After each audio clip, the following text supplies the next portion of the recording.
Tous et à toutes, bienvenue sur le plateau Equinox à Yaoundé. Je suis Serge Alain Auto pour le décryptage quotidien de l'actualité. Le Social Democratic Front, SDF, en sympathie avec les Camerounais qui vivent la guerre civile dans les régions nord-ouest et sud-ouest, et ceux qui souffrent de la grave crise d'insécurité dans les autres parties du pays, informe par la présente les structures du parti et l'opinion publique que tant que cette grave crise d'insécurité, tant que cette guerre et cette grave crise d'insécurité prévalent, le SDF ne peut participer aux cérémonies marquant la fête nationale du 20 mai.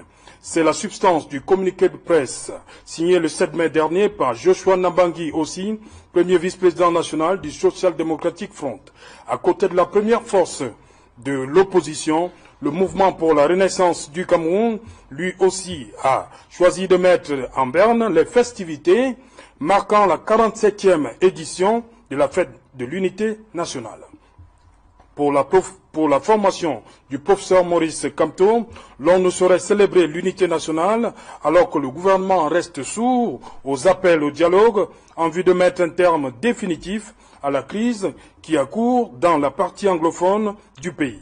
Tout comme le MRC ne saurait faire la fête du 20 mai alors que ses dirigeants, militants et sympathisants restent incarcérés à la suite des marches pacifiques du 26 janvier dernier. Fête de l'unité nationale, le boycott est-il justifié? Madame, Monsieur, c'est le fait du jour.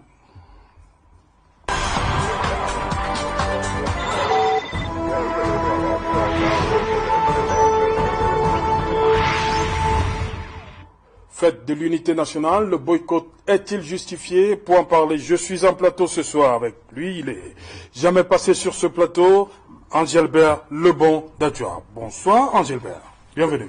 Bonsoir Serge Alain, pas que je ne sois pas encore passé sur ce plateau. Et qui n'en soit Yaoundé, voilà. Okay. Bienvenue Angelbert. Merci, voilà. Merci. Et bonsoir à vos nombreux téléspectateurs. Angelbert d'Adjoa, vous êtes entre le 26 janvier et le 13 mars, vous étiez à la prison centrale de Kondengui pour les marches dites pacifiques. Est-ce qu'on peut, tandis que vos camarades, eux, ils sont encore là-bas. Vous êtes un vénard? Non, mais avant d'arriver sur mon incarcération, permettez-moi, parce que oui.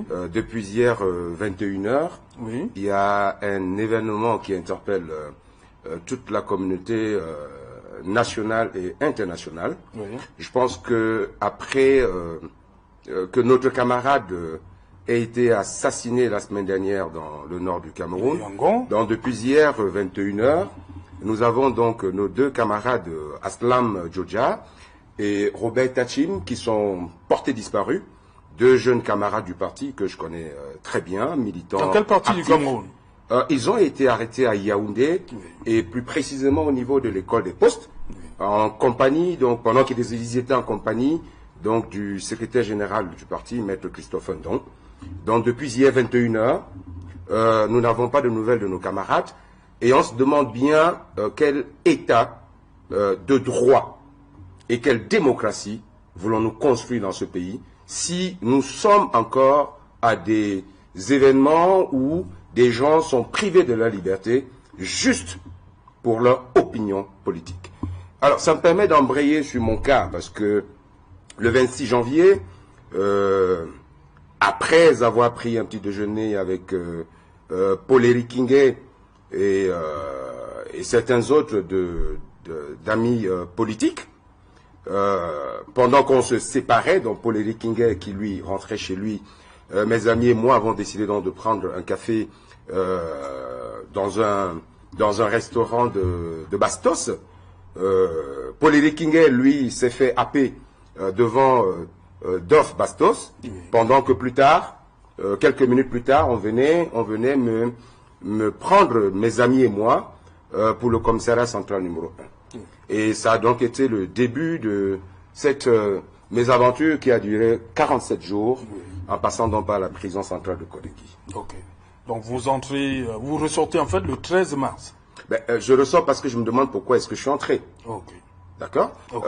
C'est vrai qu'il y a eu toute une grosse mobilisation du collectif des avocats du MRC, à qui je dis d'ailleurs merci, sur notre cas, qui a fait qu'à la fin, on puisse démontrer que nous n'avions aucune raison d'être là. Mais malheureusement, nous avions déjà perdu 1 mois et demi de notre privation de liberté. Voilà, de privation de liberté. Okay. Et je voudrais en profiter pour parler d'une incompréhension, parce que je ne peux pas comprendre comment, dans une procédure où j'ai été arrêté dans les mêmes conditions que Paul-Éric Kingué, par exemple, pour ne citer que lui, oui. D'accord, que moi je sois amené dans une procédure au tribunal de première instance de Yaoundé, pendant que Paul-Éric Kingué, lui, aujourd'hui est au tribunal militaire, et qui aujourd'hui est dans une procédure où il risque la peine capitale. Vous comprenez bien que on est dans un pays où on a une justice qu'on ne comprend pas très bien. On ne sait pas si on a affaire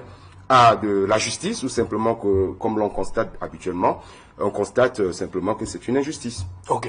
Juste à côté de vous, le professeur Pascal Missanga Nyamding. Bonsoir, prof. Bonsoir et bonsoir à tous vos fidèles téléspectateurs. Professeur Missanga Nyamding, oui. Membre du comité central du Rassemblement démocratique du peuple camerounais et oui, surtout coordonnateur du mouvement national des Biaïstes, c'est-à-dire des hommes de liberté, ceux qui ont permis effectivement à monsieur Angelbert Ochoa de se retrouver dehors. Voilà quelqu'un qui vous dit pour faire du spectacle. Et comme ils ont toujours pour habitude de créer l'événement, il dit, je ne comprends pas pourquoi je suis dehors. Mais monsieur, vous êtes dehors parce que la justice s'est rendue compte que vous n'aviez peut-être rien à voir avec ce qu'on incrimine aux autres. Il faut jouir de votre liberté plutôt que de venir... Ils se montrent peut-être solidaires aussi. Oh bah oui, mais puisqu'il dit que ce monsieur aurait intérêt à préparer la fête de l'unité. Et je pense que c'est ça. Mais avant, oui. Je voudrais ici avoir une pensée très forte, oui. Alors très forte pour Maître Kengom. Vous savez, quand j'ai reçu votre invitation, je me suis dit, mais mon Dieu, de mémoire avec Kengom, sur les plateaux à Equinox, vraiment, je voudrais présenter des condoléances à toute sa famille et à penser à cet homme qui était un grand homme, un grand débatteur, quelqu'un qui savait faire la part des choses entre le pouvoir et l'opposition, vraiment très cher ami. Et j'ai aussi une pensée pour ses enfants. Oui. Il a eu à me confier ses enfants à un moment donné à l'IRIC. Dieu seul sait si c'est pas avec beaucoup d'attention que je l'ai fait, malgré ses prises de position contre le RDPC et le gouvernement. Eh bien, je voudrais ici lui dire de tout cœur, vraiment, cher ami, que la terre de nos ancêtres soit légère. Ok. Juste à côté de vous, Aloïs Parfumvoum. Aloïs, bonsoir. Bonsoir. Bonsoir. Bonsoir à tous les téléspectateurs d'Equinox. Bonsoir au panel. Aloïs Parfumvoum, vous êtes le vice-président du Social Democratic Front pour la région du Centre. Oui, c'est bien ça. Jusqu'à ce moment, je suis le vice-président de la région du Centre. Oui. Et ça me permet d'adresser mes condoléances non seulement à Célestin qui est parti, qui fut effectivement un grand débatteur, mais aussi il y a une saignée qui continue dans le SDF parce que nous avons perdu un membre du NEC, monsieur Mike Yabassi. Oui. Il siégeait à Yaoundé 6. Que j'ai bien connu. Et je lui adresse toutes mes condoléances. Je adresse à sa famille toutes les condoléances, sa famille politique et à tous ceux qui l'ont connu. Le SDF continue à perdre des hommes de valeur, mais ainsi, et nous espérons que un de ces quatre, nous allons pouvoir travailler en la mémoire de tous nos camarades qui sont en train de partir. Vous savez que très récemment, nous avons perdu un député, président du groupe parlementaire. Nous avons perdu un maire, Loting. Et puis on continue à perdre des hommes, mais la vie est ainsi faite. Okay. Et puis il y avait en une seconde, le MRC est tellement égoïste que je ne comprends pas pourquoi ils n'ont pas présenté leur condoléances à monsieur comme Maître Kengom. Oui, mais il devait le faire au départ. Permettez, professeur, on va commencer par des dispositions. C'est très méchant ça. Je vous en prie. Les gens nous regardent, des personnes sérieuses nous regardent pour ce soir. Je vais commencer par quelques dispositions pratiques pour cette émission-ci. On se respecte, nous sommes des gentlemen, le respect est mutuel, ne pas interrompre la parole en tant qu'un panéliste, là. Ok, si vous avez quelque chose, vous prenez des notes. Je m'adresse au professeur Messanga Nyamdine. Oui. Pas de propos discourtois, je vous en prie. À l'endroit, je vous en prie, à l'endroit du professeur Maurice Kamto, les alliés, c'est-à-dire Paul-Éric Tinguet, je vous en prie. Albert Zongan, Célestin Diamène, les autres, du MRC, respectez. À vous, Anne-Gilbert Le Bondatua, pas de propos discourtois, je vous en prie. À l'endroit du président de la République, les membres du gouvernement, du RDPC. C'est un débat d'idées. Je vous en prie, cher monsieur. Voilà. On va donc commencer avec vous. Aloïs Parfum-Voum, pourquoi vous décidez de ne pas faire la fête, entre guillemets, le 20 mai? On décide de ne pas faire la fête parce que nous sommes d'abord un parti politique. Oui. Nous avons le droit de prendre nos positions. Oui. Et en fonction des contextes, nous décidons d'agir ou de ne pas agir.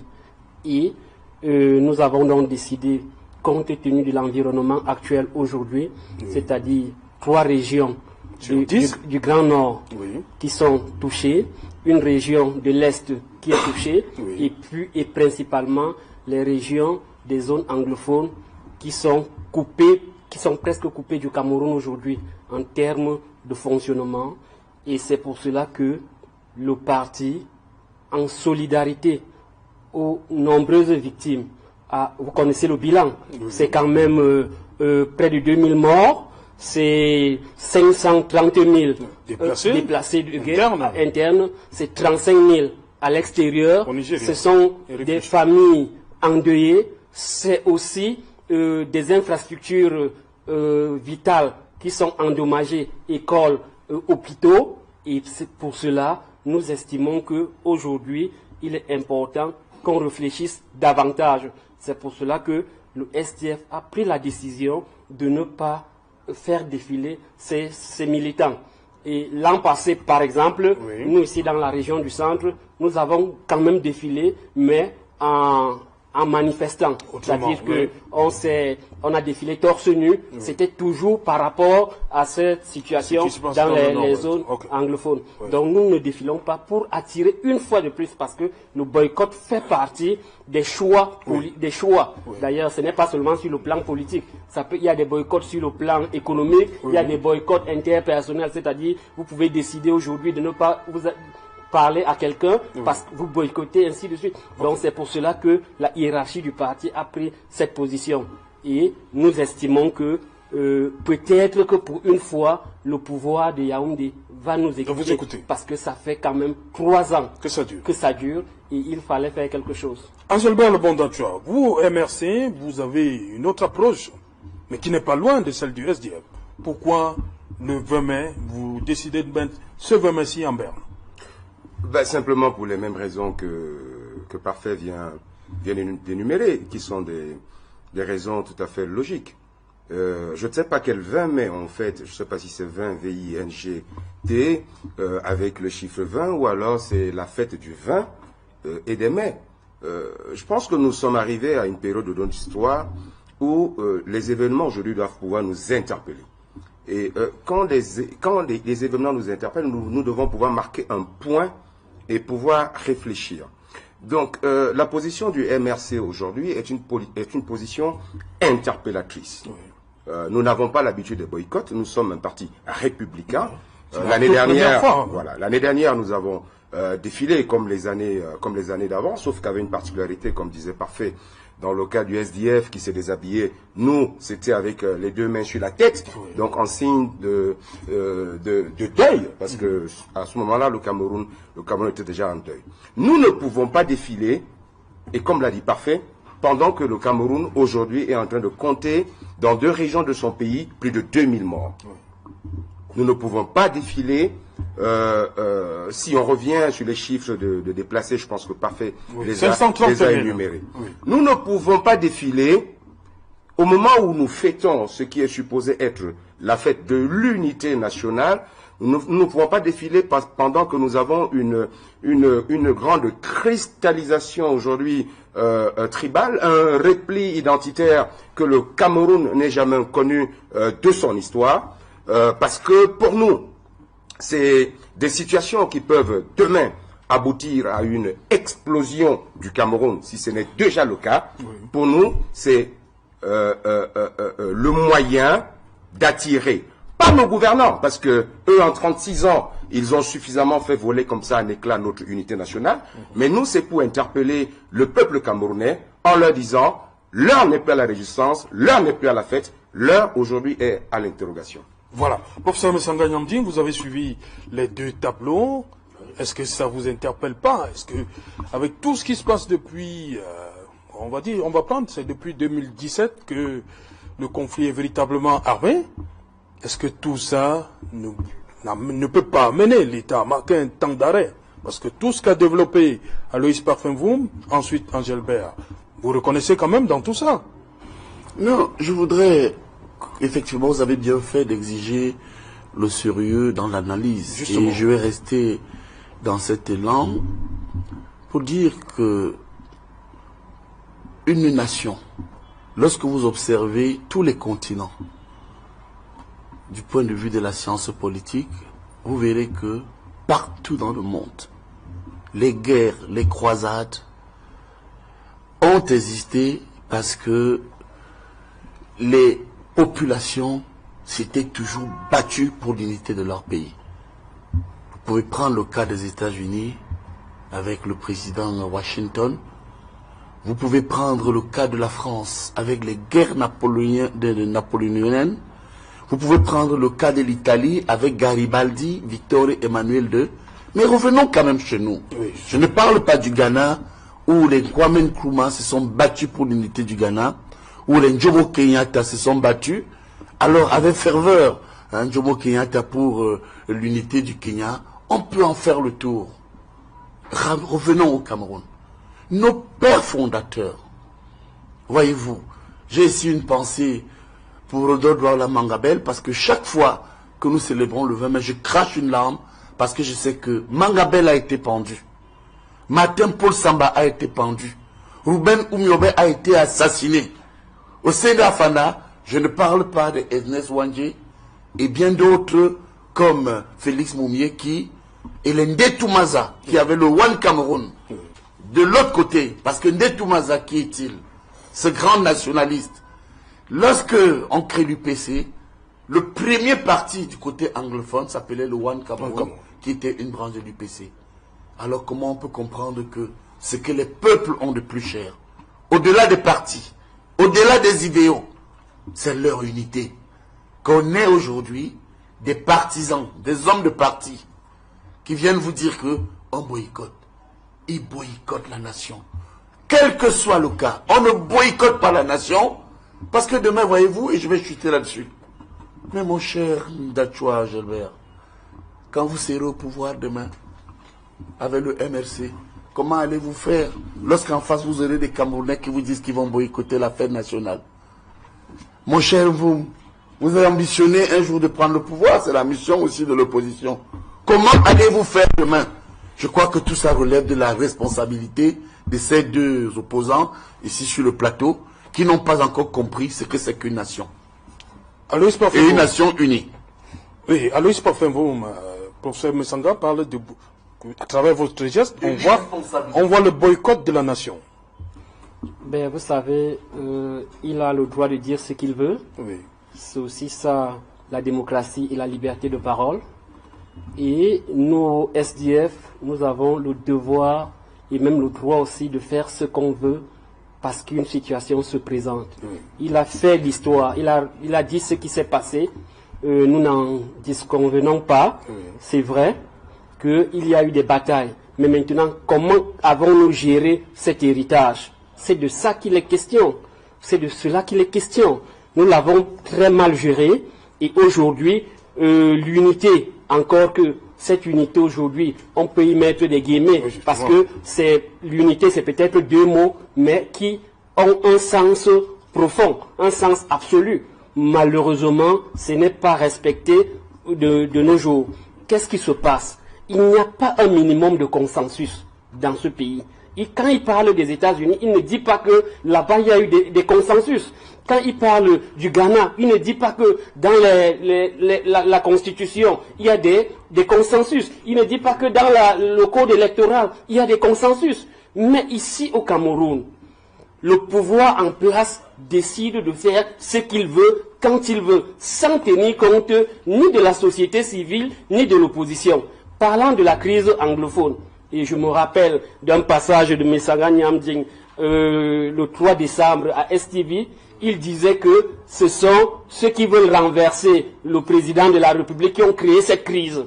Donc ce sont ses camarades du RDPC qui ont, il le disait.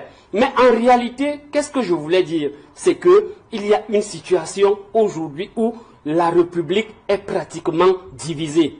Et le pouvoir central a refusé d'écouter les uns et les autres.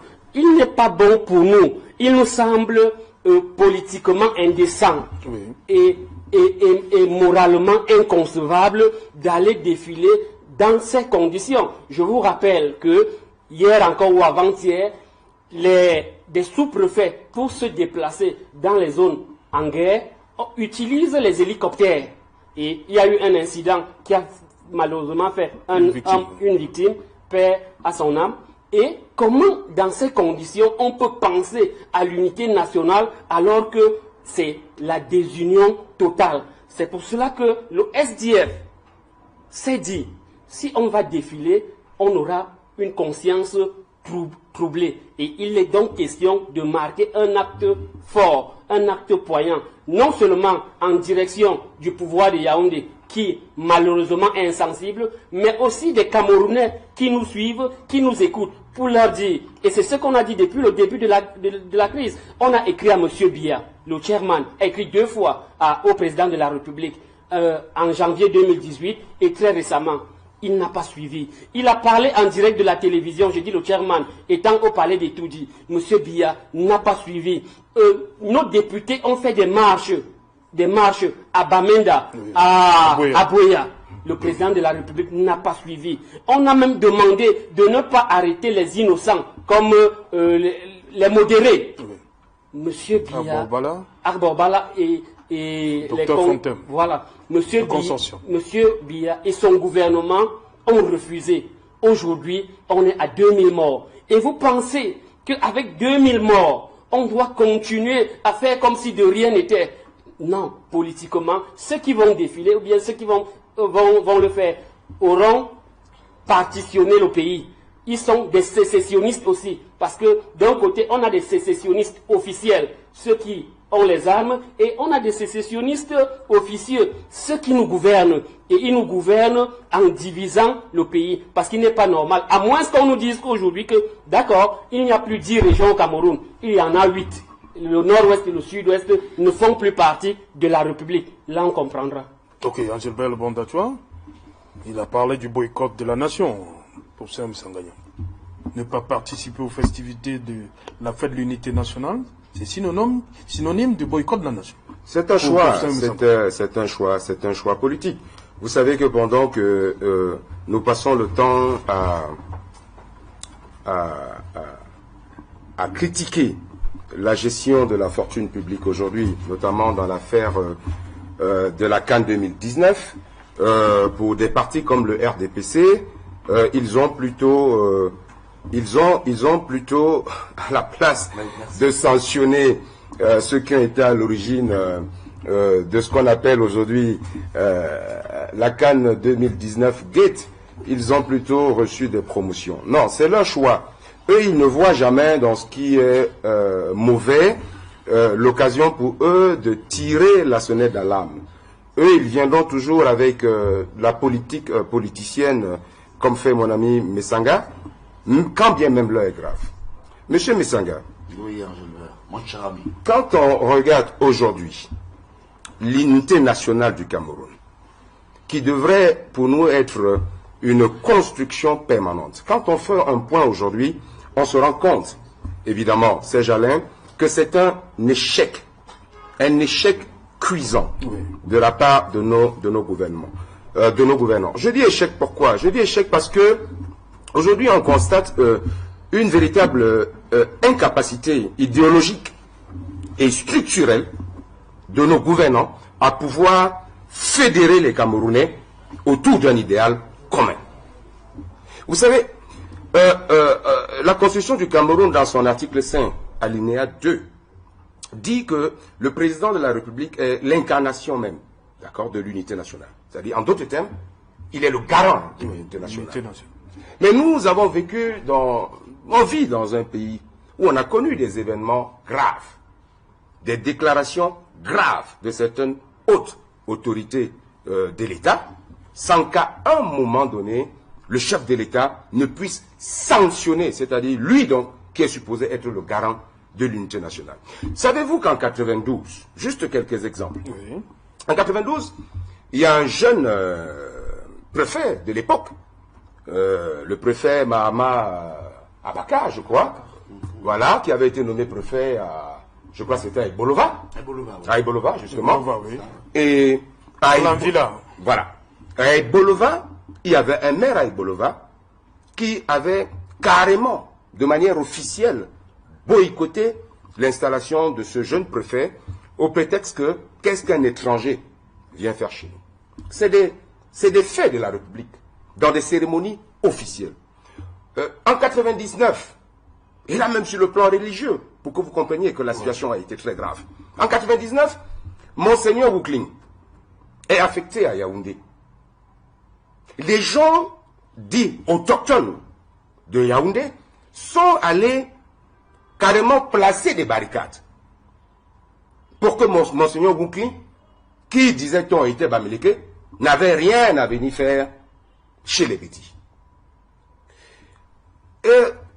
En 2008, j'ai eu des frayeurs quand, au lendemain des émeutes de la faim, revendications sociales normales, qu'il y ait eu des ministres comme Mamafouda, en plein meeting du RDPC, et qui dit il faut qu'une certaine tribu la rentre chez eux pour casser. Il avait été applaudi. Il n'a pas été sanctionné. Au contraire, il a été maintenu au gouvernement pendant 10 ans encore. Des exemples comme ça, je peux en prendre. En 2011, à travers les fameux cadres de Wikileaks, un tout puissant vice-premier ministre déclare devant l'ambassadeur des États-Unis, Garvey à l'époque, qu'après Biya, un Bamileke, ni quelqu'un du Sud ne peut prendre le pouvoir. Il n'a pas été sanctionné. Il est resté ministre jusqu'en 2018. Vous comprenez bien qu'ici on se demande si on n'a pas affaire à un silence suspect, sinon complice, de notre gouvernement, c'est-à-dire de notre État. Et parfois on a envie de se demander à qui profite le crime. À qui profite le crime? Et quand on y réfléchit, on comprend bien que le crime profite à nos gouvernements, parce que ils sont toujours dans la logique de diviser pour mieux régner. C'est-à-dire que opposer les communautés pour mieux régner. Comment voulez-vous dans ce contexte aujourd'hui? Vous n'avez qu'à aller faire un petit tour sur les réseaux sociaux. Les Camerounais sont aujourd'hui à couteau tiré. Bassa contre Bamileke. Bamileke contre Béti. Quelle est cette nation? Quelle est cette unité nationale qu'on a construite pendant 36 ans au point où aujourd'hui des Camerounais sortent des machettes les uns contre les autres? On l'a vu à Oubala. On l'a vu à Izeka. Et ça ne meut personne. Notre gouvernement n'a jamais pris de manière officielle une position sur des luttes tribales qui existent aujourd'hui au Cameroun. Donc du coup, quand on ne prend pas position pour moi, ça veut dire qu'on cautionne et qu'aujourd'hui, qu'il ne faut pas qu'on vienne nous faire fêter des unités nationales de façade. À un moment donné, il faut qu'on arrête le folklore. On marque un arrêt, on voit ensemble ce qui ne va pas, on voit comment on recommence pour construire la véritable nation à laquelle toi, Pascal et moi, y tenons tant. Ok. Professeur Sangagnan dit justement, oui. Il y a un problème. Il y a un problème d'unité nationale. À travers les exemples que le bon Angèle-Bert Lebon vient d'égrener. Je voudrais d'abord vous dire que Lebon, c'est un ami Alors, vous savez, il faut qu'on le dise. Hein. Oui. Il est Dieu merci. Je vais vous dire d'ailleurs qu'aujourd'hui, j'ai beaucoup d'amis pour qui j'ai une très grande pensée dans le MRC. Vous avez quelqu'un comme Célestin Jamen, Penda Ekoka, et surtout quelqu'un qui est très proche de moi, Alain Foguet. Oui. Alors je crois qu'il faut qu'on soit clair, et bien d'autres que j'ai oubliés. Oui. Lorsque Paul-Éric Kingué, il peut témoigner de cela, est sorti de prison, et quand il était en prison, j'étais parmi les seuls Camerounais proches de lui qui l'assistaient. Ne serait-ce que moralement. Donc nous ne sommes pas en guerre. Mais dans leur récit partisan, parce que je voudrais bien que les téléspectateurs constatent que ils ont des positions de parti. Le parti, c'est pas la patrie. Et je suis surpris, comme des pleureuses, qu'ils viennent ici dire on a tapé chez moi, on m'a agressé, on m'a arraché un bonbon. Mais mon cher Angelbert, mais ce Camerounais à toi, bats-toi aussi pour qu'il soit encore très fort à travers son unité. Alors quand il nous apporte des récits de la guerre, personne, alors surtout pas moi encore le RDPC, et mon champion Paul Biya, qui est mon mec politique, ne peut accepter. D'ailleurs, je me souviens, un jour il a dit, on ne joue pas avec le Cameroun. Je suis d'accord, Angelbert. Ne jouons pas avec le Cameroun. Boycotter, c'est jouer avec le drapeau. Personne. Et sur ce plan, je suis quelque part d'accord avec vous. Il y a eu des propos très durs venant des individus, des hommes. De mémoire, souvenez-vous, cette grande littérature antipatriotique qui faisait l'éloge d'une ethnie dans les années 92. Vous vous souvenez? La problématique de l'unité nationale de Kenyé Pokam. Ou encore Vitom Kamga, le dynamisme Bamileke. Hubert Mononjana qui disait l'ethnofascisme Bamileke. Ou encore mon frère et mon ami Sinjun Pokam qui a écrit le monofascisme. C'était une littérature qui n'engageait que les individus. Je voudrais convenir avec vous, et vous le savez, que personne ne peut accepter ça. Mais vous avez l'impression que les actes, et ici j'ai vu, vous prenez, vous citez ici Luculux, oui, nous avons tous été informés de cette affaire de Luculux. Je me souviens, lors d'une audience avec le président Paul Biya, le premier qui avait été choqué, si ce qui avait été écrit dans Luculux est vrai, c'était le président de la République, qui symbolise cette nation. Alors vous me posez la question, a-t-il sanctionné? Voilà, un certain leader du MRC était au gouvernement en 2006. A-t-il démissionné? A-t-il démissionné? Non, je crois qu'il faut qu'on soit cohérent. Hein? Soyons cohérents. On avait un certain ministre délégué à la justice qui était bien informé des turpitudes ici sorties par Luculux, qui est bien resté en poste. À sa place, seriez-vous resté, Angelbert, je peux te donner mon temps de parole? Oui, oui, allez. Tu serais resté ou tu aurais démissionné? Moi, à sa place, oui, vas-y, Angelbert. En 2 secondes. Vas-y, Angelbert. C'est courtois, le débat est courtois. Je vais certainement vous faire une révélation. Donc, qu'est-ce que vous alliez faire? Je vais certainement vous faire une révélation. Oui, faites-moi la révélation. Nous sommes à Mon Dieu Vision. D'accord. Alors, les câbles de Wikileaks, c'est septembre 2011. Oui. M. Kamto démissionne exactement quelques semaines après. Et je puis vous dire que cette révélation faisait parmi les... vous m'avez posé... Oui. Allez-y, je vous réponds. C'était pas en 2008. Oui. Je dis bien que je vous dis que les câbles de Wikileaks, c'est septembre 2011. Oui. Et que quelques semaines après, M. Kamto démissionne. Oui. Et si je vous disais donc que c'est des déclarations comme celle-là, en dehors d'autres choses, qui ont poussé le professeur Kamto a démissionné. Bon, je vous réponds que c'était l'affichage de Wikileaks, mais M. Kamto était déjà bien informé de ces déclarations, soi-disant déclarations du ministre Amadou Ali dès 2006-2008. Mais plus loin encore, permettez-moi. Vous allez remarquer que lorsqu'il y a eu la révision constitutionnelle, vous vous souvenez? De 2008? Oui, dans le même élan, en 2008, il est resté toujours. Est-ce là le sujet? Non, c'est en relation avec ce que je vous dis. Parce que je vous dis qu'il était informé, y compris la PE où vous avez dit que il y a eu un certain nombre de faits. Moi, ce que je vais dire sérieusement ici, puisqu'il s'agit de savoir si le boycott est normal. Voilà. Non, recessez-vous, Angelbert. il s'agit du Cameroun. Le Cameroun n'est pas un patrimoine du président Paul Biya. Le Cameroun n'appartient à personne. C'est l'impression qu'on a. Le président Paul Biya est le garant, conformément à l'article 5 de la Constitution ici convoqué. Et les partis politiques ne sont que des micro-acteurs d'un Cameroun qui doit être dynamique. Et vous savez mieux que moi, je le sais, je le dis mieux que moi, parce que, ou aussi bien que moi, que dans ce pays, le peuple bamileke a beaucoup souffert sur la colonisation. Si je dis mieux que moi, c'est parce que vous êtes de l'Ouest, vous êtes un ami, vous êtes bamileke, et je suis de ceux qui pensent que les bamileke ont un peu trop souffert dans ce pays, et les Bassa pendant la colonisation. C'était les peuples cibles. Et mieux que quiconque, vous savez ce que c'est que la liberté aujourd'hui, depuis que Paul Biya a mis en place la démocratie. Ah non, je peux pas. Permettez-moi, c'est mon tour. On a dit qu'on ne se coupe pas. Oui, ne recommencez pas, sinon vous n'allez pas vous en sortir si je joue au même jeu. Faites attention. Terminé. Alors vous avez vu que lorsque le président Paul Biya arrive ici, le premier symbole de l'unité, c'était, et je termine là-dessus, la capacité à repositionner les principaux acteurs de la nation dans des postes stratégiques. Et ce n'est pas par hasard que le RDPC a aujourd'hui un Bamileke comme secrétaire général du parti.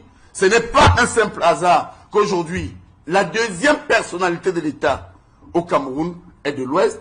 Non, et puis, ça, le débat n'est pas là. Oh là, vous me racontez des histoires. Non, je suis en train de démontrer que le président n'est pas... Oh, ben écoutez, vous savez, ne créez pas des dérapages inutiles, je vous prie. Ceux qui nous suivent comprennent que... Ne focalisez pas sur une ethnie. Non, je vous démontre que le président... Vous parlez du secrétaire général du comité central. Je suis parti d'un fait. Oui, vous voulez tomber sur le président du Sénat. Non. Bon, vous voyez, vous jouez un mauvais jeu. Non, du tout. Je vous démontre que... Non, pourquoi lui, il a été très... Non, écoutez, j'ai dit, je reprends, hein. Oui. Attention, les émissions sont parfois rediffusées. Oui, justement. Je dis qu'il y a deux peuples qui ont beaucoup souffert de la division du Cameroun sous la colonisation. Nous sommes d'accord. Alors les gens me suivent. Non, ne me prêtez pas des intentions.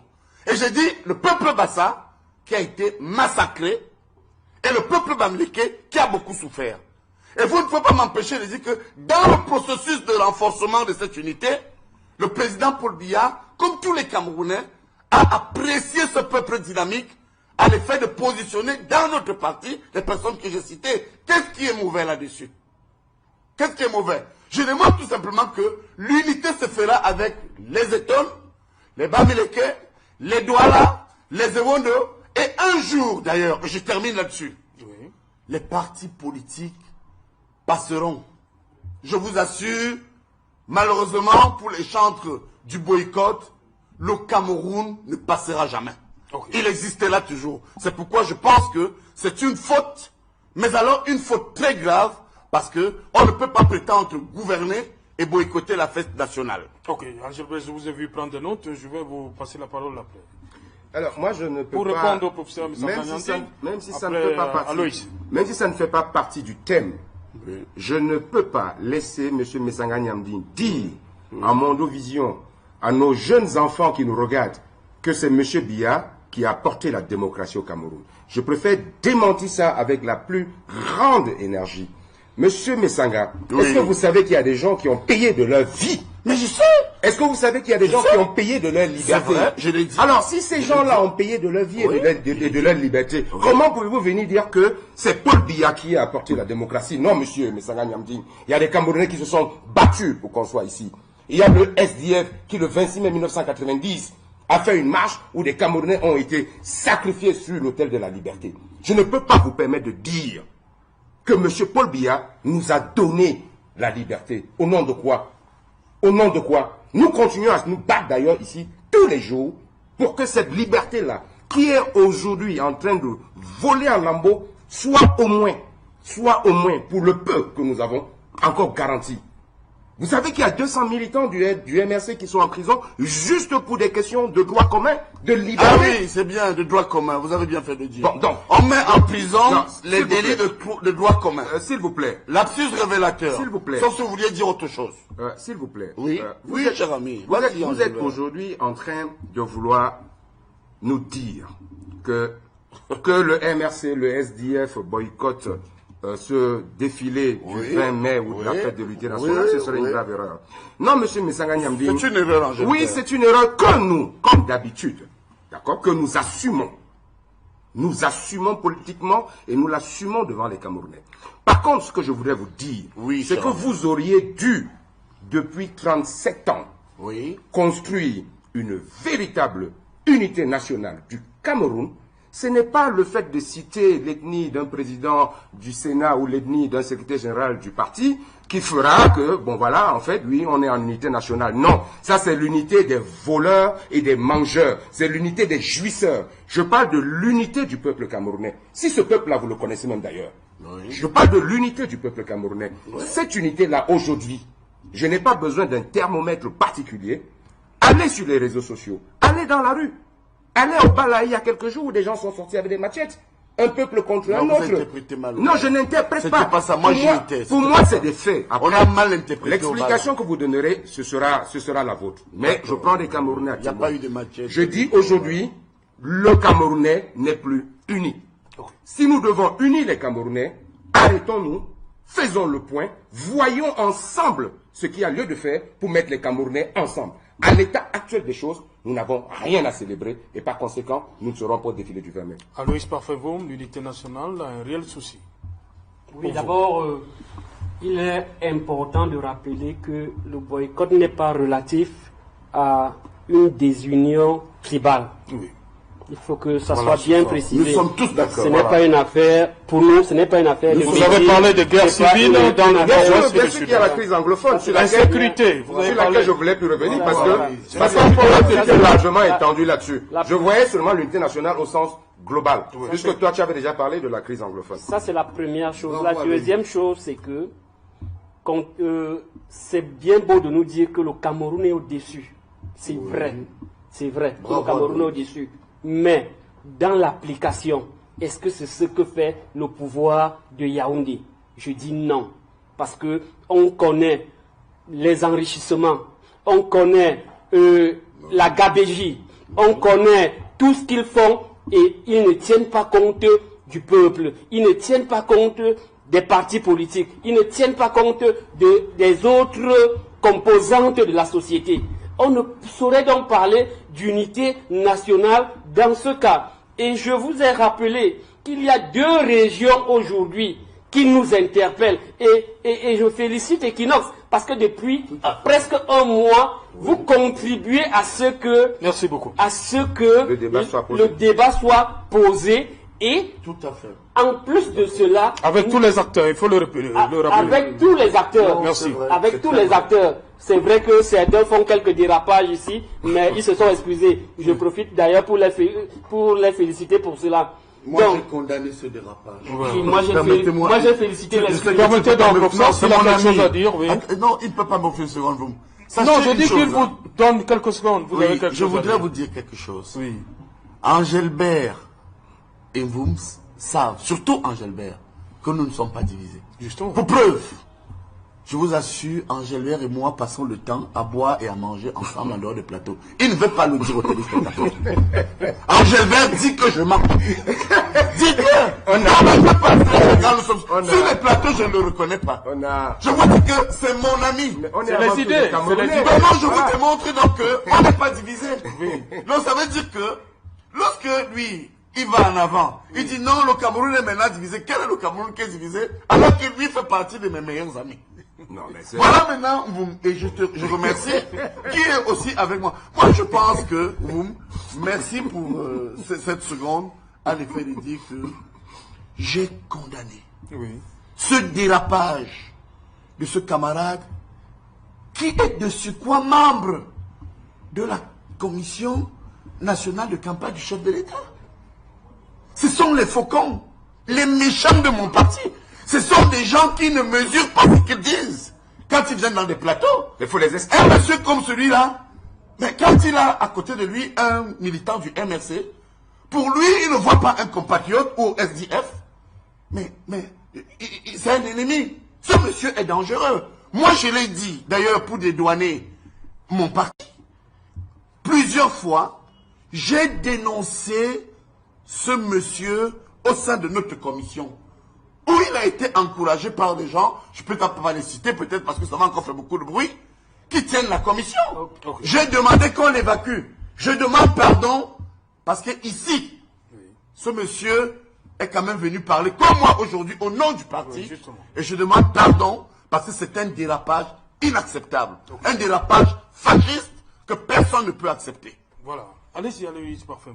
Donc, vous étiez justement en train de parler de cela. De ce dérapage. J'étais de disant donc qu'il y a des problèmes dans ce pays. Et les problèmes sont profonds. Ils sont profonds et nous avons le devoir, et chaque composante de la société doit agir selon le levier qui lui convient le plus.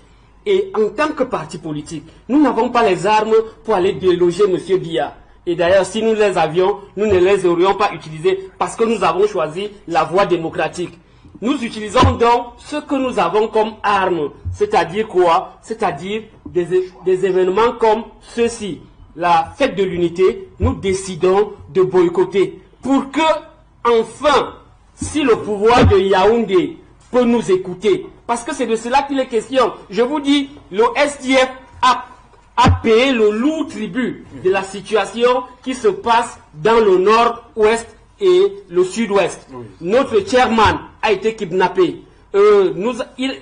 La troisième vice-présidente du Sénat, qui est de notre parti, a été kidnappée. Nous avons perdu des camarades qui, pour avoir seulement prononcé le nom de fédéralisme, sont à Konengi.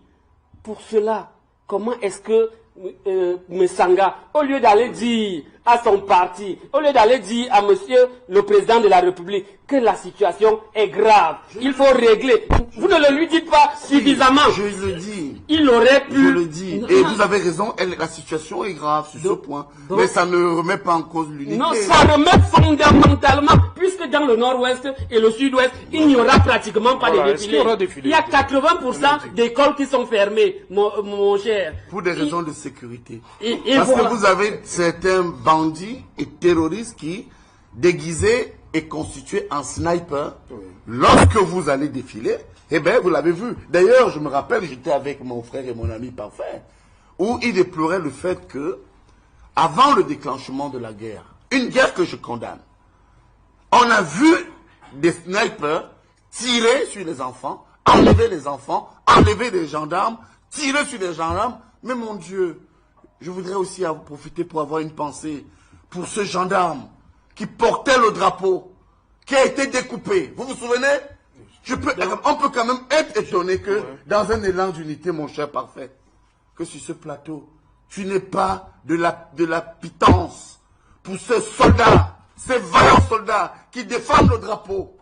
Mais oui, il faut aussi penser à eux. Mon cher. Oui, mon très cher. C'est pas ici que je vais venir faire des démonstrations. Nous, au SDF, nous avons même voulu anticiper cette guerre. Nous avons demandé, anticiper pour qu'il n'y ait pas autant de morts. Oui. C'est pour cela que très tôt, nous avons saisi le président de la République, votre ami, monsieur Messanga, mon patron, votre patron, si vous voulez. Oui. Il n'a rien fait. Patron. Il n'a rien fait. Ne me créez pas de danger. Il n'a rien fait. Patron. D'ailleurs, je regrette de vous avoir remis une seconde là tout à l'heure. Parce que je m'attendais à ce que vous demandiez pardon et que vous ne tirez pas à boulet rouge sur un ami et Somba Bengono. Donc, toutes mes excuses à lui. Donc, pour dire que ces amis sont les mauvais RDPC. Pour dire que c'est bien. Les auditeurs ont pris, les téléspectateurs ont pris acte. Pour dire que monsieur Messanga, les Camerounais nous regardent. Oui. Et ils ont retenu que Soma Mogono est votre ami. Lui n'est pas mon ami. Est-ce qu'on peut faire l'évaluation aujourd'hui de l'unité nationale, les 47 ans d'unité nationale? Si on fait cette évaluation, vous constaterez que je suis d'accord. C'est mauvais, la situation est grave. Et nous avons donc intérêt à nous regarder dans les yeux, au lieu de faire le folklore qui arrive lundi, où on va défiler. Peut-être il y aura de nouvelles voitures, c'est beaucoup d'argent d'ailleurs qu'on dépense, alors que au fond, il n'y a pas une véritable unité nationale. Merci, merci. On vous a suivi, Loïs Parfum-Voum. Nous allons prendre, madame, monsieur, tout de suite la direction de Douala, où nous attend une fois de plus, comme tous les vendredis, Nadine Yambou pour le 20h. Mais le fait, tous les vendredis. Place tout de suite, madame, monsieur, au journal. Et l'équipe Equinox Yaoundé, ce sera après pour le débrief, toujours en compagnie de nos 3 invités. Place tout de suite, madame, monsieur, à la pause. Journal. Le monde change, la concurrence devient plus rude. Il est temps de réagir. Faites du capital humain votre principal levier de succès. Maîtrisez l'art.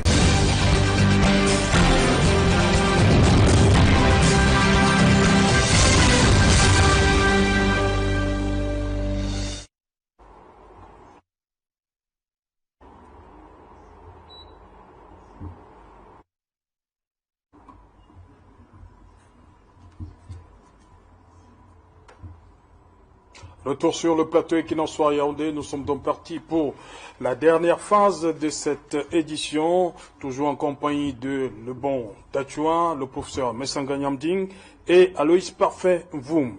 Je vais commencer avec vous, professeur Messanga, cette fois-ci. Le Premier ministre Joseph John Gouté était d'abord au nord-ouest, ensuite il a enchaîné avec le sud-ouest. On a vu beaucoup de gens sortir dans la rue, l'accueillir. Pour vous, ça signifie quoi? Bon, 3 choses. Hein. Oui. On peut apporter 3 explications à cette sortie. D'abord, c'est le Premier ministre de la République, nommé par le président Paul Biya. Oui. Et il est clair que, dans son intention affirmée, le Premier ministre aujourd'hui, sous haute instruction du président, vient d'apporter la preuve que le gouvernement est pour le dialogue et que nous sommes prêts. Quand je dis nous, parce que je suis membre du comité central d'un parti qui soutient le Premier ministre et le président de la République, nous sommes prêts à faire des concessions. Par son discours. Deuxièmement, son discours. Voilà le Premier ministre qui dit « Nous sommes prêts à discuter de tout, sauf du sécessionnisme. » C'est-à-dire, sauf du séparatisme. Mais reconnaissons que le discours central du gouvernement, du chef de l'État, que je soutiens, a évolué. Oui, l'État se fait petit.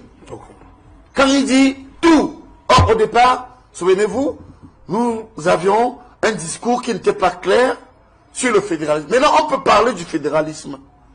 Nous pouvons parler de la décentralisation. Et puis, troisièmement, pour terminer, cet élan est bien soutenu par un homme, Paul Biya, qui d'ailleurs, contrairement à ce qu'a dit Parfum-Voum ici, a lutté et continue à lutter ce qu'on appelle en économie politique le fonds commun de la République, c'est-à-dire la corruption.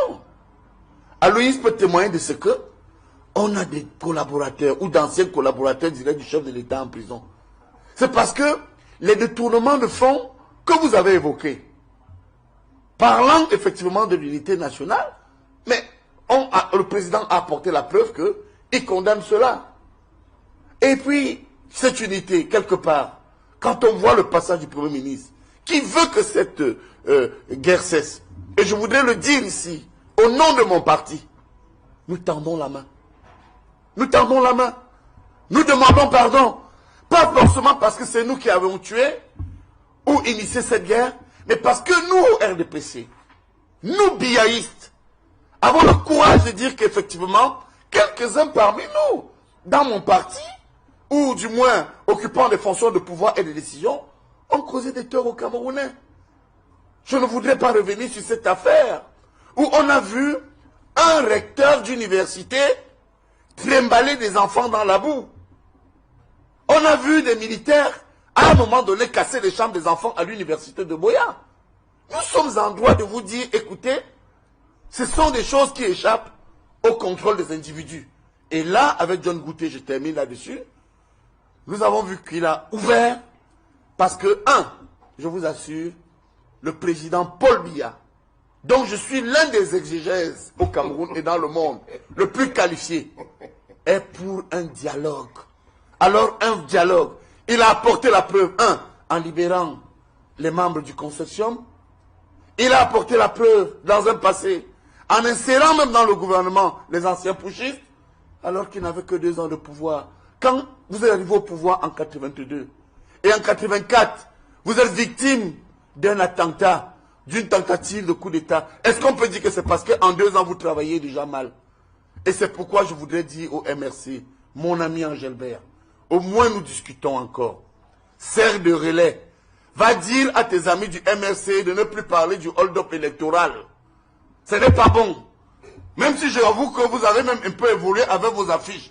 Comment voulez-vous qu'alors que des modérés et des biaïstes pensent que on peut libérer et on doit libérer Kamto pour une dynamique, même si vous-même vous l'avez reconnu, et je vous remercie aussi, vous avez évolué. À quel moment? Mais vous avez reconnu qu'il y a faute de droit commun. Ah, d'accord. Il est en prison, il n'est pas un prisonnier politique. Et comme vous l'avez reconnu, je suis de ceux qui disent que vous, Angelbert, vous êtes un modéré. Le Cameroun n'a plus besoin des extrémistes. Même dans mon parti, comme l'ami de l'ayouisme du RDPC, qui prémédite et dit que dans la Bible, parce qu'on a tué, on doit aussi tuer. Je termine donc pour vous dire que ne facilitez-nous la tâche. Facilitez la tâche au président Paul Biya, facilitez la tâche aux progressistes du RDPC, que votre leader cesse de croire que, sorti encore, il va dire qu'il va faire des marches, même si, et je termine là-dessus pour être honnête, vis-à-vis de vous et du public, je pense que, pour moi, puisque le président a incité au pardon, on peut libérer le ministre Kamto.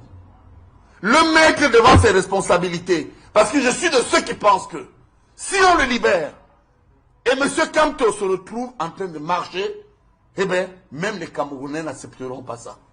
Ok. Angelbert Le Bondachois note quand même qu'il y a eu une évolution dans le discours. On est tous d'accord. Il y a eu un discours lorsque la crise s'est déclenchée en 2016. Aujourd'hui, le Premier ministre John Gouté dit que le président tend la main, il est prêt à discuter de tout, sauf la sécession. Mais dans vos... Il y a quand même une évolution dans ce que vous avez avancé comme élément qui vous amène à ne pas participer au 20 mai. Est-ce que ces éléments-ci, au regard de ce qui s'est passé depuis plus d'une semaine avec le Premier ministre, vous pouvez pas mettre un peu d'eau dans votre vin par rapport à la fête de l'unité? Ah non, pas du tout. Je pense qu'il faudrait... Non, M. Kamto, est-ce que vous allez recommencer à dire qu'il y a eu hold-up électoral? Est-ce que vous promettez de changer? Non.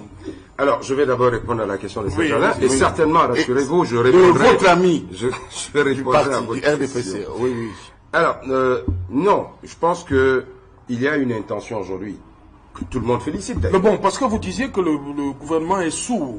Est-ce que l'acte que je dis bien posé par il y a une intention, il y a une intention aujourd'hui que tout le monde peut féliciter. Voilà. Mais la question qu'il faut se poser, c'est est-ce que cette intention est sincère? Okay. Nous sommes en droit aujourd'hui, connaissant ce gouvernement qui a géré ce pays depuis 36 ans et connaissant leur méthode, nous sommes aujourd'hui fondés à dire que cette main tendue dont on parle n'est pas sincère. Elle n'est pas sincère, je vais vous dire pourquoi. Oui. On a un président qui a été élu à la suite d'une mascarade électorale et encore plus en zone anglophone. En zone anglophone, on a eu un taux de participation de moins de 10%. Ouais. Et qu'est-ce que M. Biya va aller leur dire là-bas? Moins de 10%. C'est-à-dire 10% des gens qui ne se sont même pas intéressés du tout au devenir du Cameroun. Parce que dans leur tête, ils avaient déjà pris position qu'ils n'avaient plus rien à voir avec ce qu'ils appellent le gouvernement de la République. Voilà d'abord, pour moi, ce qui constitue un véritable obstacle aujourd'hui à cette négociation. C'est-à-dire qu'on a un peuple qui ne reconnaît plus quelqu'un comme étant son chef. Mais de quel dialogue ils feront ensemble? Autre chose, M. Biya, depuis le début de cette crise, ne s'est adressé au peuple anglophone qu'une seule fois, à moins de 30 secondes, pour leur annoncer la guerre.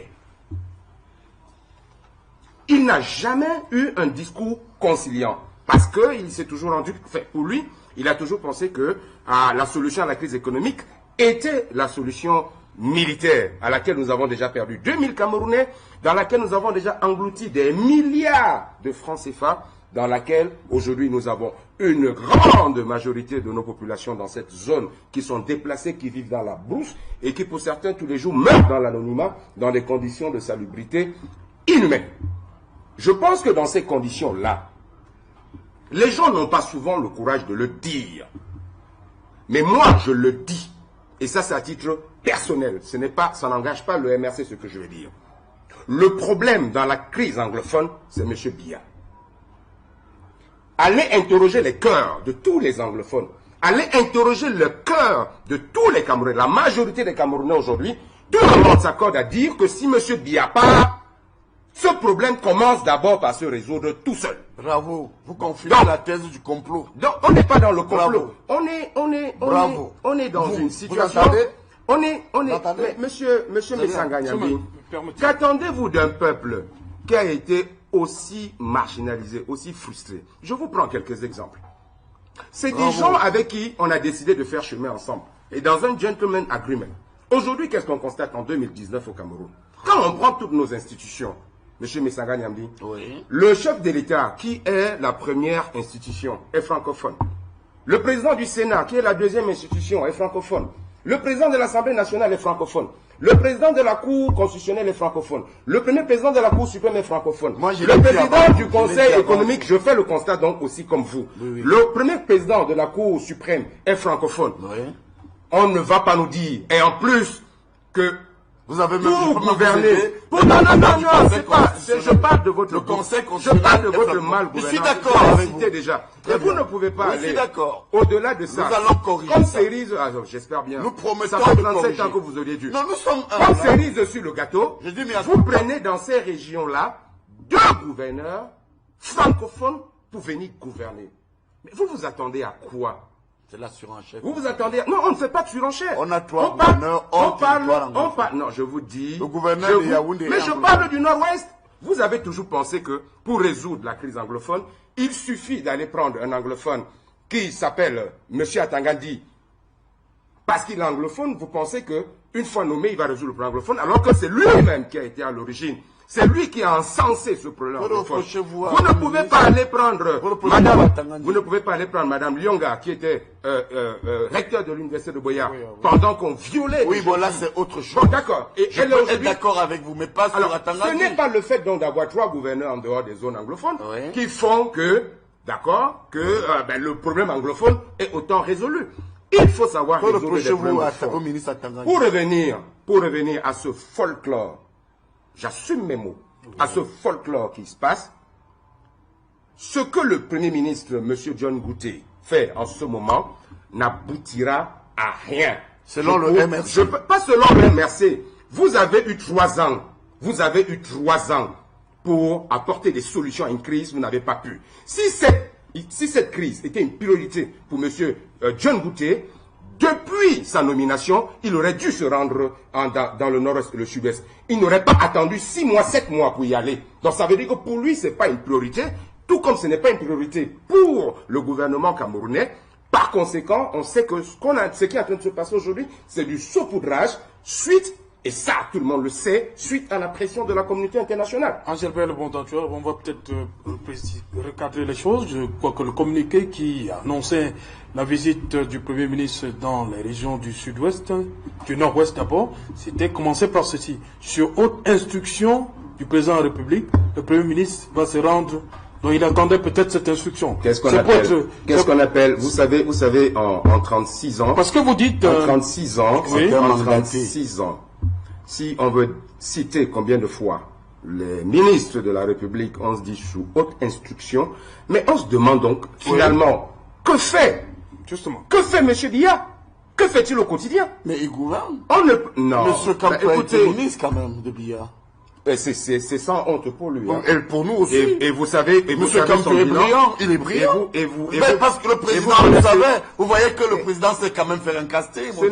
Ce n'est pas parce qu'on a été dans un gouvernement qu'on est obligé à un moment. Quand ça vous arrange, il est bon. Quand ça vous arrange, il est mauvais. Mais l'un des plus beaux bilans du président de la République, c'est d'avoir eu un ministre comme Kamto. Merci, on vous a compris pour ça.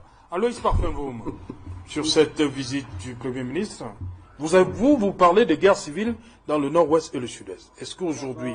2 ou 3 éléments. La première chose, je constate qu'au RDPC, il y a un pardon à la mode. Oui. Le président de la République a demandé pardon. Il demande et Somba Bengono a demandé pardon. le ministre Grégoire Ona a demandé pardon. Voici maintenant Messanga Nyamdi qui demande pardon. Je souhaite que ce pardon continue et surtout qu'on y mette du contenu. Et mettre du contenu, c'est des actions.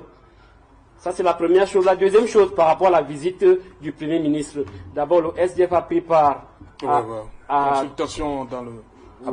nous avons donné... fait 4 propositions. 4 propositions. 4 propositions, oui. Parce que après cela, il y aura des propositions liées à la gouvernance politique. Pour le moment, nous avons, comme c'est un pré-dialogue, nous avons donné 4 propositions. La première, c'est un cessez-le-feu bilatéral. Parce que nous insistons sur la notion de bilatéralité. Parce que justement, il est question... Alors, donc ça veut dire que le SDF croit quand même à ce que le Premier ministre est en train de faire, contrairement à ce que dit... non, ils sont quand même sérieux au SDF. Non, c'est pour le reconnaître. J'attends mon tour de parole.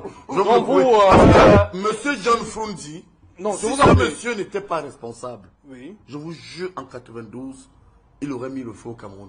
J'ai beaucoup de respect de monsieur Frundi.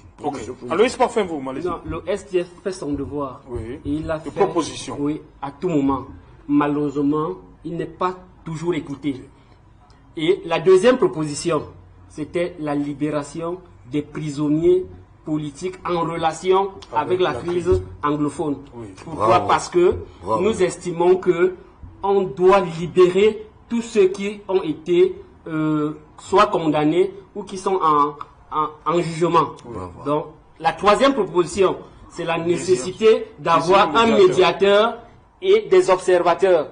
Un médiateur à qui les deux parties font confiance. Et la troisième proposition, c'est que nous estimons que aujourd'hui, à l'état actuel, les élections ne peuvent pas avoir lieu sur tout le territoire national. Nous avons donc souhaité que cela soit prolongé. Maintenant, nous pensons aussi que le Premier ministre n'a pas une fonction, vraiment, une très grosse fonction au niveau du gouvernement. Pourquoi? Parce que, justement, il est là très souvent pour remplir un organigramme. Parfois, il est là comme juste un pot de fleurs. Il n'a même pas la possibilité de connaître comment on nomme un ministre dans ce gouvernement, parce que tout revient au chef de l'État. Voilà pourquoi nous sommes pessimistes. Quand il va revenir, et je rappelle de façon historique que le Premier ministre Yang avait déjà fait un tour comme celui-là. Il a rencontré toutes les autorités et le lendemain, un journal de la place Cameroun Tribune, pour ne pas le nommer, titrait « La paix est enfin revenue ». Mais donc, pourquoi vous savez donc que le Premier ministre n'a pas de véritable rôle, comme vous le dites? Oui, et c'est pourquoi vous êtes donc allé le rencontrer? Oui, nous sommes allés le rencontrer parce que c'est la République qui se retrouve à cet endroit. Et il ne pouvait pas nous inviter et nous déclinons cette invitation. C'est pour cela que nous sommes allés et prendre les Camerounais à témoin que en 2018, nous avons écrit au président de la République, nous avons fait ceci, nous avons fait cela. Voilà qu'il envoie un Premier ministre. Nous le rencontrons, nous lui faisons nos propositions. Mais nous ne sommes pas naïfs de ce que, justement, quand le Premier ministre rentre avec les propositions, ce n'est pas lui qui décrète, qui décide. Il va les soumettre à la présidence de la République. Et là-bas, il y a une série de conseillers techniques qui sont capables de bloquer. Et il y a même des ministres plus puissants que le Premier ministre qui revoient même souvent la même copie. Donc c'est dans ce contexte-là que nous estimons que il y a peut-être un pas. La dernière chose, c'est que le fait d'avoir dit qu'on discute de tout, sauf de la sécession, pour nous, ça nous pose un problème. Parce que ce sont les séparatistes qui ont les armes. C'est eux qui ont les armes. Ce ne sont pas les fédéralistes, ce ne sont pas les décentralistes, ce sont les sécessionnistes qui ont les armes. Si on ne discute pas avec eux, ou bien si on ne libère pas Ayoub Tabé, le dialogue n'aura pas commencé. Il faut un peu de jugeote pour se rendre compte. On peut discuter de tout, mais convaincre les uns et les autres que non, la voie de la sécession n'est pas la bonne. Pour finir donc, le SDF suit avec un grand intérêt le déplacement du Premier ministre, mais reste vigilant pour ne pas être mangé à toutes les sauces. Professeur Msanganyamdi, justement ce problème, comme dit Aloïs Parfenvoum, on sait qui a pris les armes. C'est ceux qui veulent se détacher de la République. Et pourquoi ne pas discuter avec ces gens? Mais qui vous a dit que c'est exclu? D'ailleurs, je voudrais dire quelque chose. Lorsqu'il dit on peut parler de tout, sauf la séparation. Je voudrais déjà d'abord faire une observation après le propos des mineurs de Parfenvoum. Vous avez bien entendu les 4 propositions du SDF. Oui. Oui, parmi celles-là, il dit bien que libérer les anglophones sécessionnistes. Est-ce qu'ils ont dit libérer autre chose? Donc je ne voudrais pas que demain, certains viennent nous dire que, après un grand consensus national, on a estimé que ceux qui sont sous le coup, vous voyez, ceux qui sont sous le coup des infractions de droit commun soient libérés. Or, regardez la position du RDPC, nous pensons qu'on peut élargir. Mais nous suivons le peuple. Bien. Deuxièmement, je fais remarquer que il parle de dialogue avec les sécessionnistes. Nous ne disons pas non. Mais il ne condamne pas ceux qui ont pris les armes contre le peuple. Sur cette tournée du Premier ministre, ce qui ne vous a pas dit. Moi, je vais vous le dire.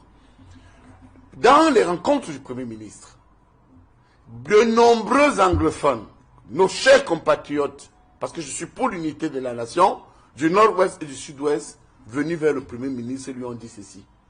Nous condamnons le terroriste Patan Aivo, nous condamnons Eric Tato, nous condamnons Same Ekonge, et nous condamnons même un autre anglophone qui a vendu le pétrole, qui se trouve en Norvège, et je crois que celui-là s'appelle Ayaba Cho Lucas. Donc je voudrais être clair, vous ne l'avez pas évoqué, que dans ce jeu, ils ont dit au Premier ministre, nous condamnons ces terroristes. Mais nous sommes courants à la main. Troisième point, je félicite le chairman John Fundi, d'ailleurs qui a beaucoup d'estime pour moi. Parce que je voudrais vous dire que le chairman a beaucoup de l'estime pour Ateba Yene et moi. Il peut témoigner de ce qu'à un moment donné, quand le SDF, il sollicite Ateba Yene et moi, nous lui avons dit non. Mais c'est quelqu'un pour qui j'ai beaucoup d'admiration. Pourquoi? Je l'ai dit tantôt, en 92, il était d'une popularité au point où il s'est sacrifié pour cette unité du Cameroun. Et de Dieu, effectivement, il est un républicain. Quand M. Fundi a été kidnappé par les terroristes, j'ai admiré son courage, sa force. Il persuade. Quand les terroristes lui disent, demande à tes députés de démissionner. Voilà un patriote John Fundi. Moi, je n'attends pas que Fundi décède pour le reconnaître. Okay. Il leur a dit, si ces enfants démissionnent, qui ira parler pour nous à l'Assemblée? On appelle ça de la responsabilité. Okay. Et pour terminer le 4e point, je pense aujourd'hui que nous sommes dans une dynamique de conciliation. Avec quelques objectifs dans mon camp, parce que je connais le président de la République, en tant qu'homme politique.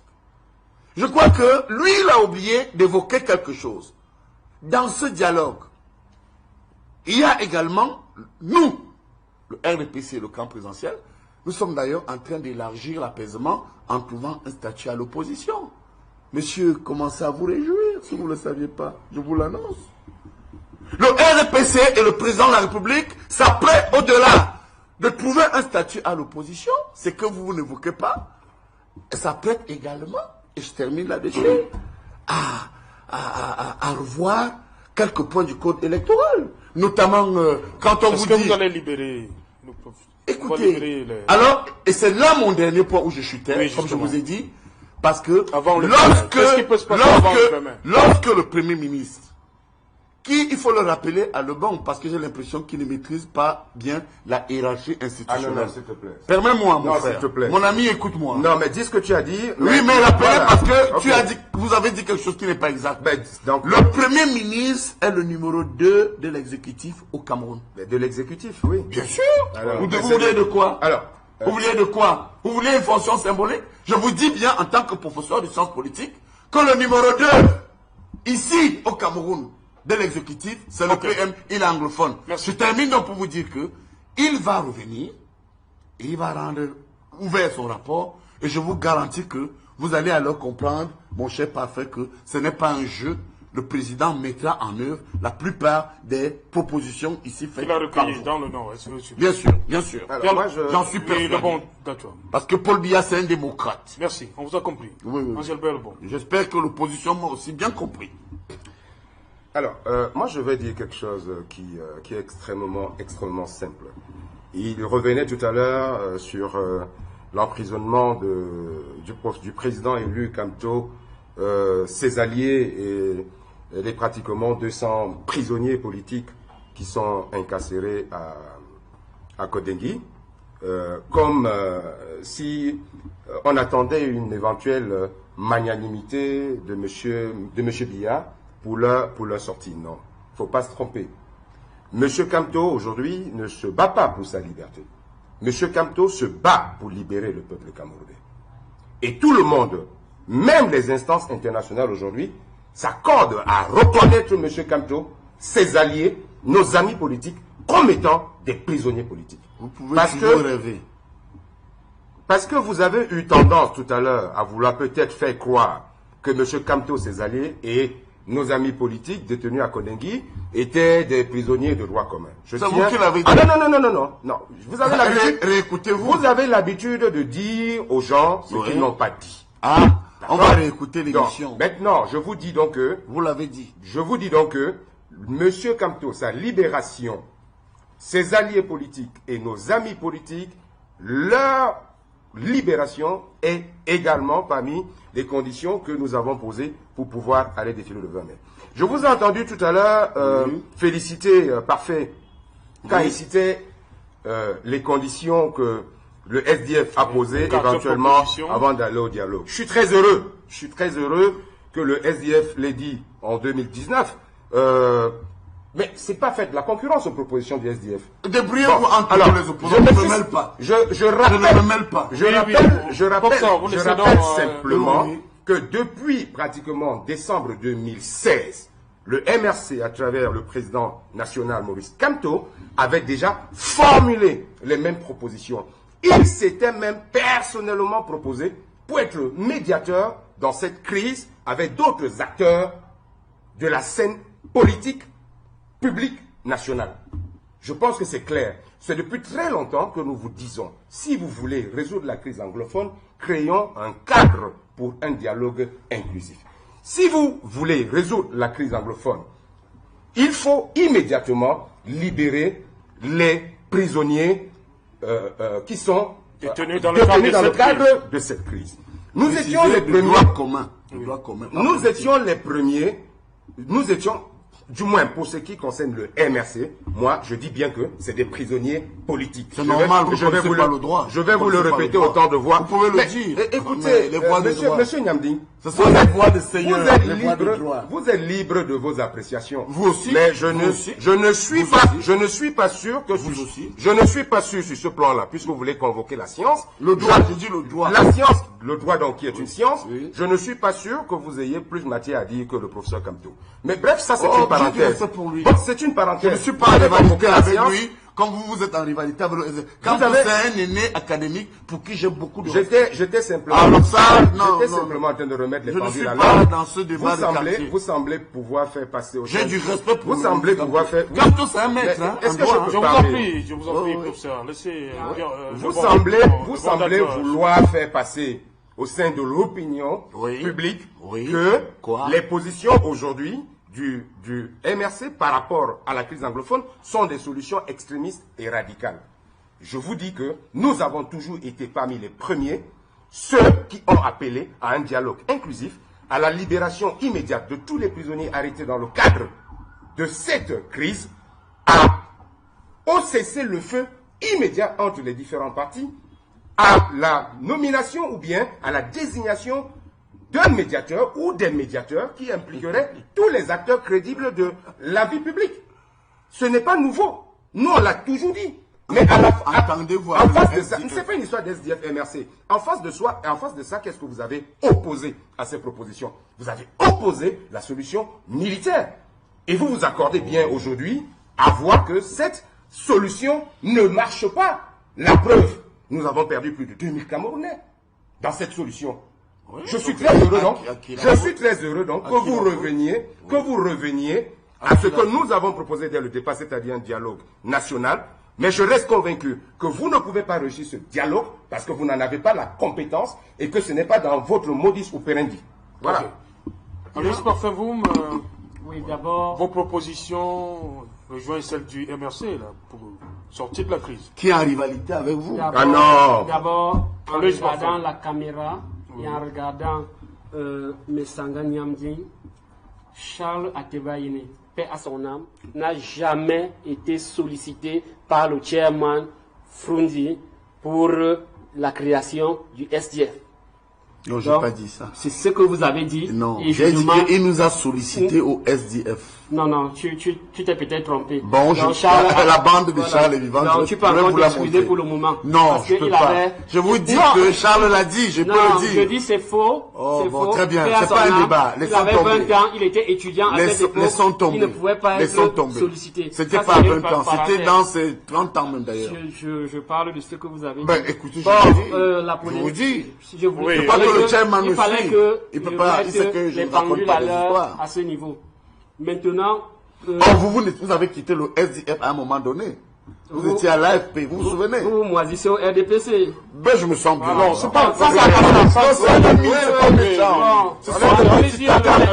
C'est des petites tables des hommes politiques. C'est pas grave. C'est pour vous dire que, oui, par rapport à la un ancien de l'AFP. Par rapport à la crise anglophone, un moisisseur du RDPC m'interrompt à tout moment. Oui, je vous appuie. Pour vous dire que dans le dialogue, reconnaître les sujets sérieux. Dans le dialogue est nécessaire. Il doit être fait. Et le SDF a fait ce qu'on peut dire des préconditions avant d'entamer les vraies conditions. Et ces préconditions, c'était justement pour qu'il y ait un peu de décrispation de l'atmosphère par rapport à cette situation. Et nous continuons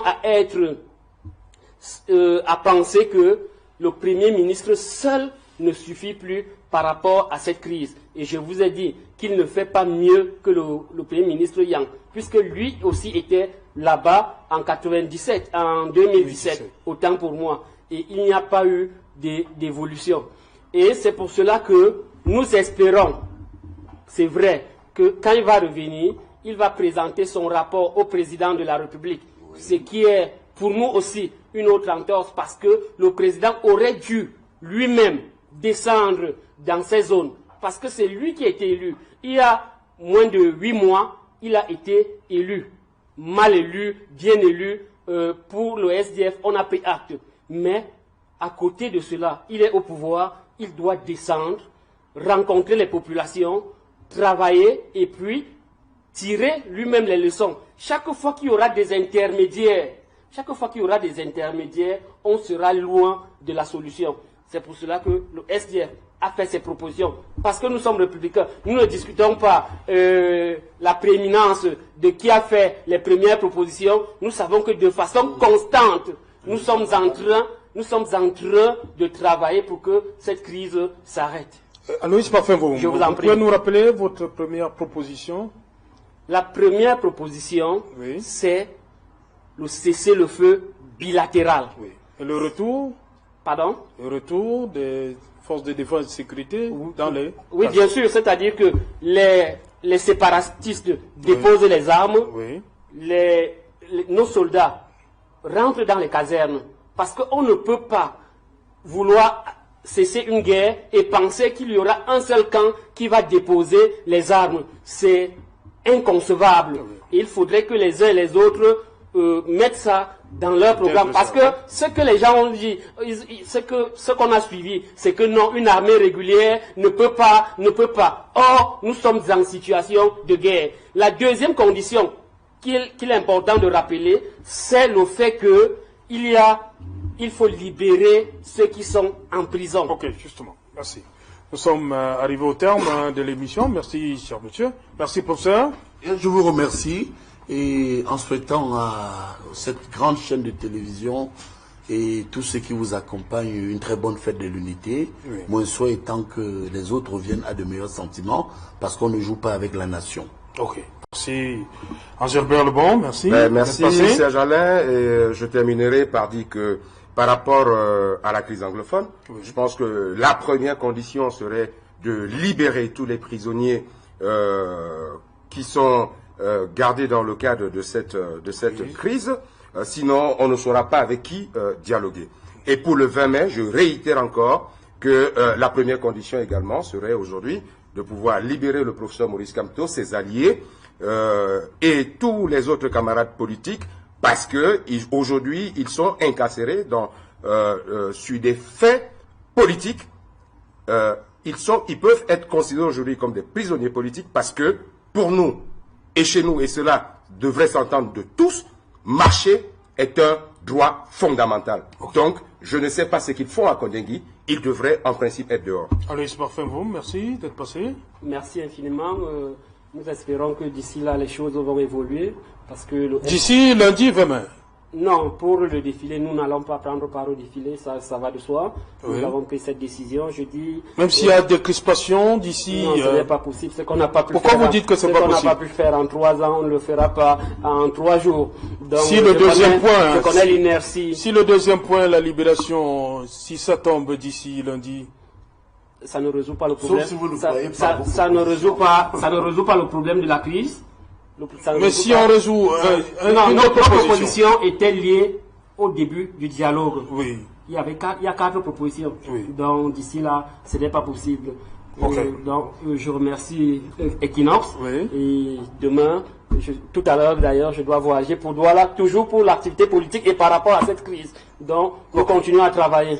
Merci. Et bonne fête de l'unité aussi à tous les Camerounais de l'étranger et du... Qui nous regardent en ce moment. Qui nous regardent. Voilà, merci cher monsieur, merci madame, merci monsieur de nous avoir regardé une fois de plus.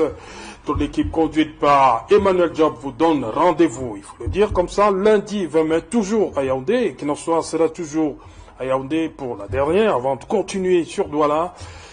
Rediffusion pour cette édition 23h GMT, il sera minuit à Somalomo.